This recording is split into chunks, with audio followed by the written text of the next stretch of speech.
नमस्ते दोस्तों। आज के इस नए एक्सप्लेनर में आपका बहुत बहुत स्वागत है। देखिए, हम सब जानते हैं कि भारतीय संविधान कितना विशाल है ना? लेकिन आज हम एक बहुत ही खास और दिलचस्प विषय पर बात करने वाले हैं। भारतीय केंद्र शासित प्रदेश यानी यूनियन टेरिटरीज। आज हम बस एक साधारण से कॉन्स्टिट्यूशनल क्विज को ना एक प्रॉपर मास्टर क्लास में बदलने वाले हैं। तो चलिए बिना किसी देरी के शुरू करते हैं। स्क्रीन पर आप जो देख रहे हैं वो कुमार एजुटेनमेंट की तरफ से लिए गए 10 बेहद जरूरी सवाल हैं। लेकिन एक बात क्लियर कर दूं, हम यहां सिर्फ सवालों को रटने नहीं बैठे हैं, बिल्कुल नहीं।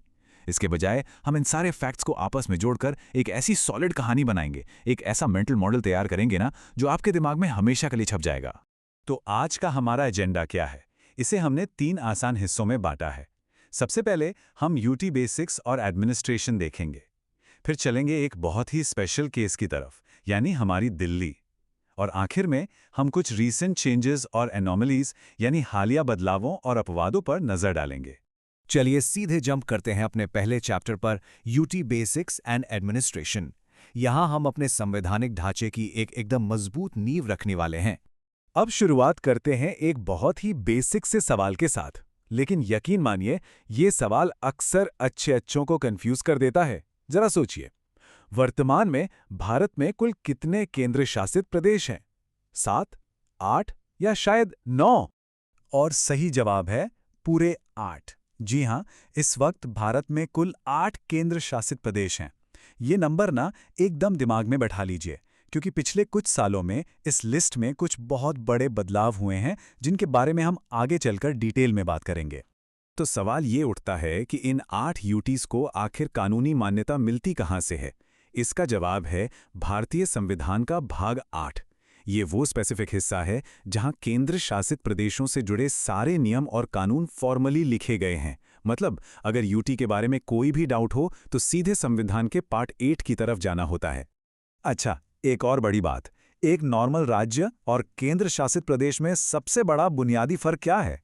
वो ये है कि यूटी का प्रशासन सीधे भारत के राष्ट्रपति द्वारा संभाला जाता है। मतलब यहां राज्यों की तरह पूरी तरह से स्वतंत्र राज्य सरकारें हावी नहीं होती, बल्कि कंट्रोल सीधा राष्ट्रपति के पास होता है, जो प्रशासक या उपराज्यपाल यानी लेफ्टिनेंट गवर्नर के जरिए यहां का कामकाज देखते हैं। चलिए अब बढ़ते हैं चैप्टर 2 की तरफ, द स्पेशल केस, दिल्ली। सच कहूं तो दिल्ली की बात किए बिना यूटीज की कोई भी चर्चा पूरी हो ही नहीं सकती। इसका सेटअप वाकई बहुत यूनिक है। अब सोचने वाली बात यह है कि दिल्ली को ये खास दर्जा आखिर मिला कैसे? 1991 में जो 69th संविधान संशोधन हुआ था, उसने असल में क्या बदला? भारतीय इतिहास का ये एक ऐसा टर्निंग पॉइंट था जिसने रातों रात दिल्ली की पूरी पहचान और उसके प्रशासनिक ढांचे को ही बदल कर रख दिया। आइए इस पूरी टाइमलाइन को स्टेप बाय स्टेप समझते हैं। स्टेप 1, 1991 में 69th संशोधन पास होता है। स्टेप 2, इसके तुरंत बाद दिल्ली को एक नया नाम और पावरफुल दर्जा मिलता है, नेशनल कैपिटल टेरिटरी यानी एनसीटी। और स्टेप 3, संविधान में एक बिल्कुल नया अनुच्छेद 239AA जोड़ दिया जाता है। ये तीनों स्टेप्स ना आज की दिल्ली के कॉम्प्लेक्स सिस्टम का सबसे बड़ा पिलर है। अब यहाँ एक दिलचस्प सवाल आता है। हम सब जानते हैं कि दिल्ली में अपनी एक विधानसभा है, वहां के चुने हुए मुख्यमंत्री होते हैं। तो क्या इसका मतलब ये है कि दिल्ली की लोकल गवर्नमेंट के पास सारे अधिकार हैं? अक्सर न्यूज चैनलों पर आपने इसी सवाल पर तीखी बहसें देखी होंगी। तो इसका सीधा और टू द पॉइंट जवाब है बिल्कुल नहीं। और यही सबसे बड़ा कैच है। भले ही दिल्ली के पास अपनी सरकार हो, लेकिन केंद्र सरकार के पास 3 सबसे क्रिटिकल चीजों का स्ट्रिक्ट कंट्रोल रहता है, और वो है पुलिस, जमीन यानी लैंड और पब्लिक ऑर्डर। इन 3 मुद्दों पर दिल्ली सरकार चाहकर भी अपने कानून नहीं बना सकती। अब आते हैं अपने फाइनल चैप्टर पर, रीसेंट चेंजेस एंड अनोमलीज। मतलब हालिया बदलाव और कुछ ऐसे अपवाद जो इस पूरे सिस्टम को और भी इंटरेस्टिंग बनाते हैं। देखिए, लोगों में एक बहुत बड़ा मिसकंसेप्शन है।